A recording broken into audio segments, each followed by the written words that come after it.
ಇವತ್ತಿನ ವಿಡಿಯೋದಲ್ಲಿ vegetable Maggi ತುಂಬಾ ಟೇಸ್ಟಿಯಾಗಿರುತ್ತೆ, ಹಾಗೆ ಕ್ವಿಕ್ಕಾಗಿ ಪರ್ಫೆಕ್ಟಾಗಿ ಹೇಗೆ ಮಾಡೋದು ಅಂತ ಇವತ್ತಿನ ವಿಡಿಯೋದಲ್ಲಿ ನೋಡೋಣ. ಬನ್ನಿ ಶುರು ಮಾಡೋಣ.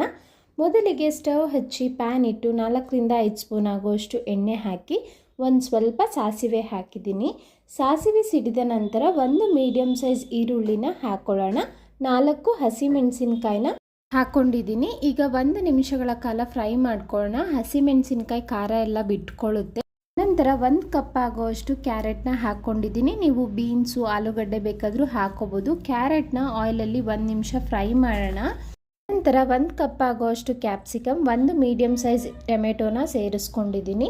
ಇದಕ್ಕೆ ರುಚಿಗೆ ತಕ್ಕಷ್ಟು ಉಪ್ಪನ್ನು ಹಾಕ್ಕೊಳ್ಳೋಣ. ಇದರಿಂದ ಟೊಮೆಟೊನು ಬೇಗ ಬೇಯುತ್ತೆ. ಹಾಗೆ ಆಯಿಲಲ್ಲಿ ಫ್ರೈ ಮಾಡೋದ್ರಿಂದ ವೆಜಿಟೇಬಲ್ಸ್ ಎಲ್ಲ ಕ್ರಂಚಿಯಾಗಿ ಬಾಯಿಗೆ ಸಿಕ್ಕಾಗ ತುಂಬಾ ಚೆನ್ನಾಗಿರುತ್ತೆ. ಅದಕ್ಕೋಸ್ಕರ ಲೋ ಟು ಮೀಡಿಯಮ್ ಫ್ಲೇಮ್ ಇಟ್ಕೊಂಡೆ ಆಯಿಲಲ್ಲಿ ಫ್ರೈ ಮಾಡ್ಕೊಳ್ಳೋಣ 1-2-3 ನಿಮಿಷ. ಅನಂತರ ಇಲ್ಲಿ ನೀರು ಹಾಕ್ಕೊಳ್ತಾ ಇದ್ದೀನಿ. ನಾನು 2 ಪ್ಯಾಕೆಟ್ ಮ್ಯಾಗಿ ಮಾಡ್ತಾ ಇದ್ದೀನಿ. ಅದಕ್ಕೆ 2.5 ಗ್ಲಾಸ್ ಆಗುವಷ್ಟು ನೀರನ್ನು ಹಾಕ್ಕೊಂಡಿದ್ದೀನಿ ದೊಡ್ಡ ಗ್ಲಾಸಲ್ಲಿ. ಇದಕ್ಕೆ 1 ಚಿಟಿಕೆ ಅರಿಶಿನ, ಒಂದು ಸ್ವಲ್ಪ ಖಾರದ ಪುಡಿ ಹಾಕ್ತಾ ಇದ್ದೀನಿ.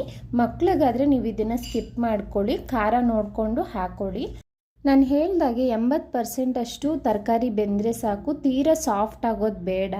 ಅದು ಬಾಯಿಗೆ ಸಿಕ್ಕಾಗ ಕ್ರಂಚಿಯಾಗಿ ಚೆನ್ನಾಗಿರಬೇಕು. ಅನಂತರ ಮ್ಯಾಗಿ ಪ್ಯಾಕೆಟಲ್ಲೇ ಮಸಾಲ ಇರುತ್ತಲ್ಲ, ಅದು 2 ಪ್ಯಾಕೆಟ್ ಹಾಕ್ಕೊಂಡಿದ್ದೀನಿ. ಈಗ ತರಕಾರಿ ಎಲ್ಲ ಬೆಂದಿದೆ. ಈಗ ಮ್ಯಾಗಿನ ಹಾಕ್ಕೊಳ್ಳೋಣ.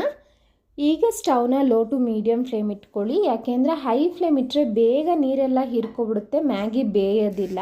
ಮತ್ತೆ ನೀರು ಹಾಕಿ ಕುಕ್ ಮಾಡೋಕ್ಕೆ ಹೋದರೆ ಹಾಳಾಗಿಬಿಡುತ್ತೆ, ಚೆನ್ನಾಗಿ ಬರೋದಿಲ್ಲ. ಅದಕ್ಕೆ ಸ್ಲೋ ಆಗಿ ಕುಕ್ ಮಾಡ್ಕೊಳ್ಳಿ. ನೀರೆಲ್ಲ ಹೀರ್ಕೊಂಡು ಪರ್ಫೆಕ್ಟಾಗಿ ಮ್ಯಾಗಿ ಕುಕ್ ಆಗುತ್ತೆ. 2-3 ನಿಮಿಷ ತಗೊಳ್ಳುತ್ತೆ. ನೀರು ಕಡಿಮೆ ಆಗ್ತಾ ನಿಮಗೆ ಮ್ಯಾಗಿ ಪರ್ಫೆಕ್ಟಾಗಿ ಬೆಂದಿರುತ್ತೆ. ನೀರು ಜಾಸ್ತಿ ಆದರೂ ಓವರ್ ಕುಕ್ ಆದ್ರೂ ಚೆನ್ನಾಗಿರೋದಿಲ್ಲ.